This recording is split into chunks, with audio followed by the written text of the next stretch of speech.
श्री शिवाय नमस्तुभ्यम। हर हर महादेव। आप सबको पता है कि पूज्य गुरु जी की गृष्णेश्वर महादेव की पवित्र धरा पर देवपुत्र शिव महापुराण की ऑनलाइन कथा चल रही है और आज कथा का 7वां यानी कि अंतिम दिन है 15 सितंबर 2025 यानी कि आज सोमवार तक आज कथा का 7वां दिन है और आस्था चैनल पर और पूज्य गुरु जी के यूट्यूब चैनल के माध्यम से देखी जा सकती है। आज कथा का अंतिम दिन था।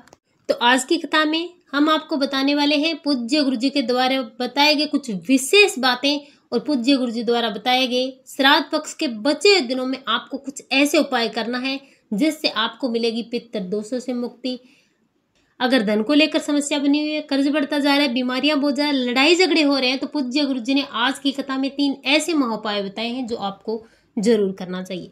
पूज्य गुरु जी ने बताया कि आर्यमा स्वामी सब जगह सब धामों में जा करके जब महादेव के पास आते हैं तो महादेव से कहते हैं कि वह जहां भी गया किसी ने कुछ दिया किसी ने कुछ दिया, तो आप क्या मुझे देंगे।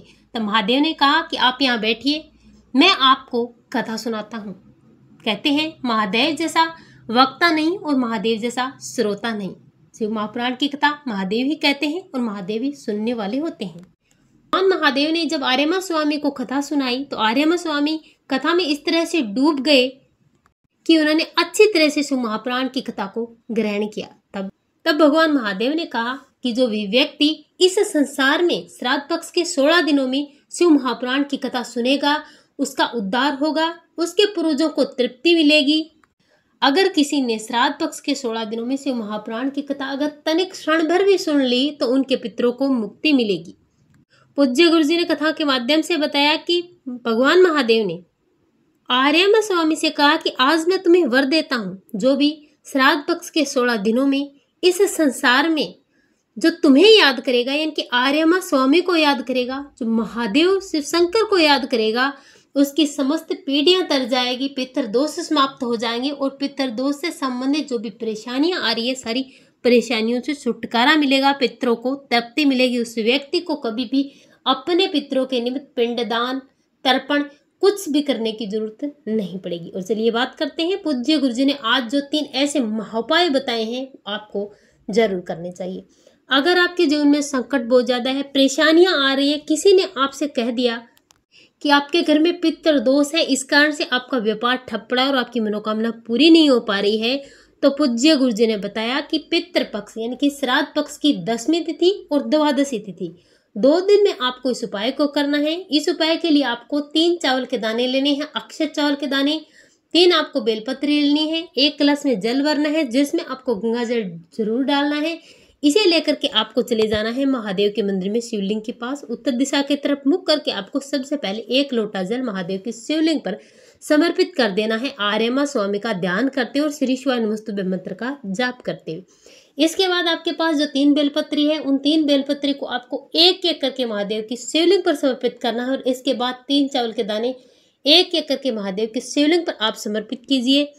आप महादेव से प्रार्थना करें मेरे पितरों को शांति मिले, उनको तृप्ति मिले, जीवन में जितनी भी परेशानियां आ रही है पितृ दोष है वो समाप्त हो जाए।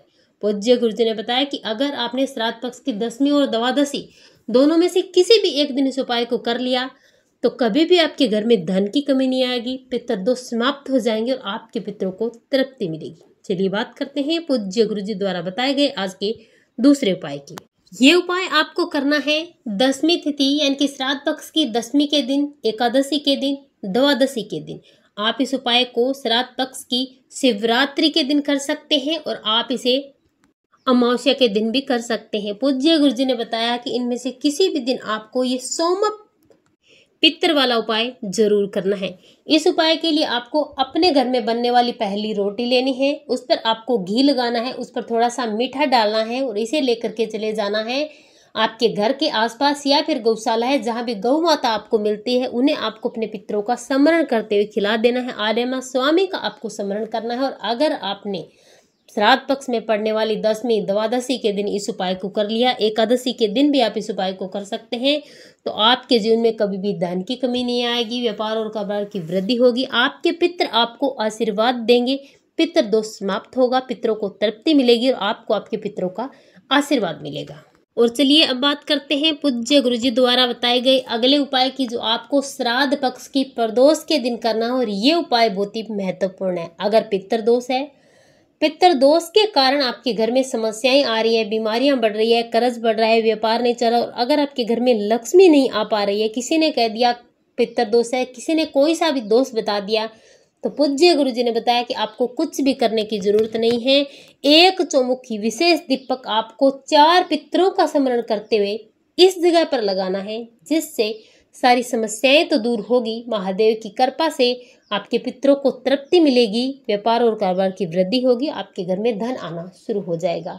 तो इस उपाय के आप ध्यान से सुने, वो कौन से हैं 4 पितर जिनका आपको इस उपाय को करने के लिए स्मरण करना है। एक दीपक लेना है, उसमें आपको 4 बाती लगानी है, गाय माता का घी डालना है और इस दीपक को उठाना है। एक कलश में जल भरना है, इस कलश में आपको 1 चुटकी काला तेल डालना है, चले जाना है। या तो आप इस उपाय को पिंपल वृक्ष के नीचे कर सकते हैं, या फिर आप इस उपाय को महादेव के मंदिर में शिवलिंग के पास कर सकते हैं। इन दो में से किसी भी एक जगह आपको जाना है। 1 लोटा जल आपको पिंपल वृक्ष के पेड़ की जड़ में या फिर महादेव की शिवलिंग पर श्री शिवाय नमस्तुभ्यं मंत्र का जाप करते हुए समर्पित कर देना है। अब आपको इस दीपक को महादेव की शिवलिंग के सामने, या फिर अगर आप पिंपल वृक्ष के नीचे गए तो पिंपल वृक्ष के पेड़ के नीचे आपको इस दीपक को प्रज्वलित करना है।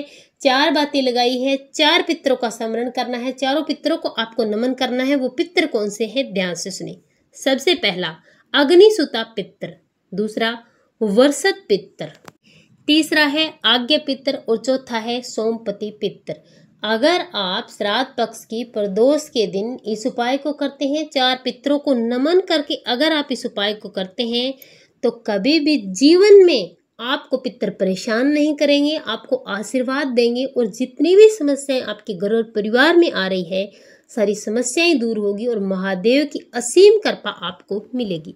पूज्य गुरुजी ने बताया कि कुछ करो या ना करो, लेकिन आप सुबह उठ करके 1 लोटा जल लेना है, थोड़ा सा आटा लेना है लगभग मुट्ठी भर, या फिर आप कम भी ले सकते हैं। अपने मुख्य दरवाजे पर जाना है, उठ करके कुछ भी नहीं करना, सीधा यही काम करना है। और अपने दरवाजे के आजू बाजू में आपको थोड़ा थोड़ा आटा डालना है और इस जल को आपको अपने पितरों का स्मरण करते हुए, पितृदेव आर्यमा का स्मरण करते हुए इस जल को छींट देना है। अगर आपने पितृपक्ष में इस उपाय को कर लिया तो जीवन में कभी भी परेशानियां नहीं आएगी, आपके पितर प्रसन्न होंगे। और जब आपके पितर प्रसन्न होंगे तो सारे काम आपके सफल होंगे। श्री शिवाय नमस्तुभ्यं। हर हर महादेव।